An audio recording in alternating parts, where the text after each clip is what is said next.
ব্যারাকপুর পৌরসভা ১৫ নম্বর ওয়ার্ডের ১০৮ নম্বর বুথে বিএলও 2 বিশ্বজিৎ করকে মারধরের অভিযোগ উঠল তৃণমূলের বিরুদ্ধে। বিশ্বজিৎ করের অভিযোগ, যখন সে বিএলও 1-এর সাথে বের হচ্ছিলেন ভোটারদের বাড়ি বাড়ি, তখন তাকে প্রথমে হুমকি দেয় তৃণমূল কর্মীরা, তারপর তাকে মারধর করে। তৃণমূলের কিছু ছেলে এসে সে আমাকে ঘাট ধাক্কা দিয়ে ঠেলে মারতে মারতে বের করে দেয়। এটা হয়েছে এই ধরুন আধ ঘন্টা আগে হয়েছে। এটা ১৫ নম্বর ওয়ার্ড, দীপকনগর। কত নম্বর? ১১৮ পার্ট। 118। কোন বিধানসভা? ওরা ব্যারাকপুর বিধানসভা। বিএলও ছিল? হ্যাঁ, বিএলও ছিল সঙ্গে।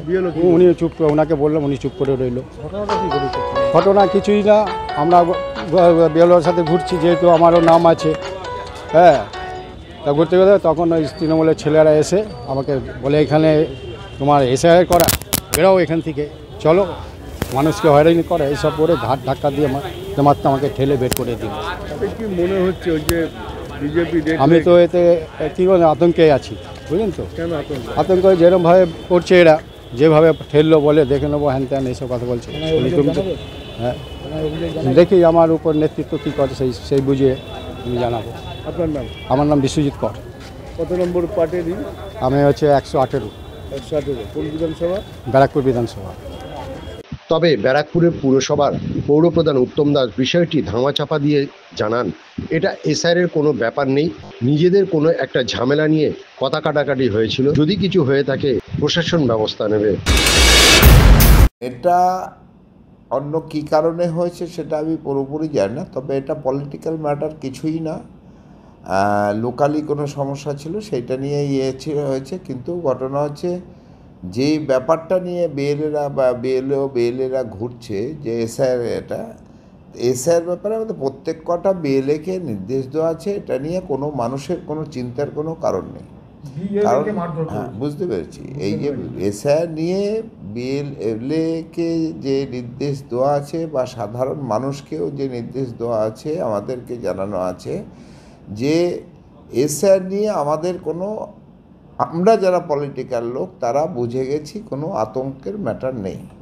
কিন্তু সাধারণ মানুষের মধ্যে যে কেন্দ্রীয় সরকার বা বিজেপি সরকার যেভাবে আতঙ্ক তৈরি করেছে, সেটা নিয়ে আমাদের কাছে দুশ্চিন্তা। কারণ বহু মানুষ এর জন্য সুইসাইডের পথ নিচ্ছে না বুঝে। সে কারণে এখন যেটা হচ্ছে, সেটা তো প্রত্যেককেই ফর্ম দেওয়া হবে। 2025-এ যাদের নাম আছে তাদের প্রত্যেককেই ফর্ম দেওয়া হবে। যাদের নাম নেই তাদের নতুন করে নাম তোলার জন্য যে পদ্ধতি আছে, যে ক্রাইটেরিয়া আছে, সেই ক্রাইটেরিয়া করতে হবে। সে কারণে এখানে কোনো ঝামেলা হওয়ার কথা না। কেন কি হয়েছে সেটা আমি খোঁজ নেব, অবশ্যই খোঁজ নেব।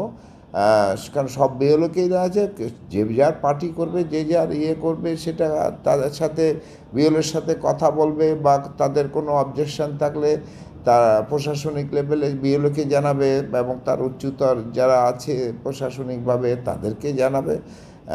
এটা পলিটিক্যাল ম্যাটারে কোনো ঝামেলা বা কোনো কিছু হয়নি। অন্য লোকাল কোনো ম্যাটার নিয়ে ঝামেলা হয়েছে। আমার কাছে এখন অবধি যে ইনফরমেশন আছে তাও আমি এটা জেনে জানাবো। এখন বিএলও গেছে, বিএলওর সামনে সেটা তর্কাতর্কি হয়েছে, মারপিট সেটা হয়নি, তর্কাতর্কি হয়েছে, ধাক্কাধাক্কি হয়েছে, সেটা লোকাল অন্য কোনো ম্যাটার নিয়ে, সেটা নিয়ে এটা নিয়ে কোনো চিন্তার কোনো ম্যাটার নেই। ব্যারাকপুরের মতো জায়গাতে এটা উদ্বেগের কারণ, সেটা ব্যারাকপুরের মতন জায়গায় উদ্বেগের কারণ, এটা অবশ্যই আমরা দেখব এই ধরনের কোনো ঘটনা না ঘটে, বিশেষ করে এই বিএলএকে নিয়ে বা কারোর সাথে, কোনো পার্টির সাথে কোনো রাজনৈতিক সমস্যা না হয়, সেটা আমরা অবশ্যই দেখব, এবং সেই দেখার মতো নির্দেশ আমাদের দেওয়াও আছে।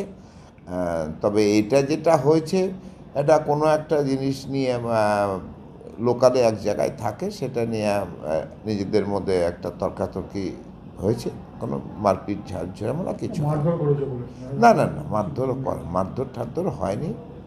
হ্যাঁ, হ্যাঁ,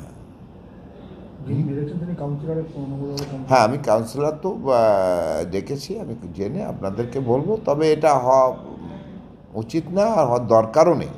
কারণ এই যেটা হচ্ছে, আমি মনে করি এটাতে কিছুদিন বাদে দেখা যাবে যে বিজেপির লোকেরাই এই এসআইআর বিরুদ্ধে আন্দোলন করছে।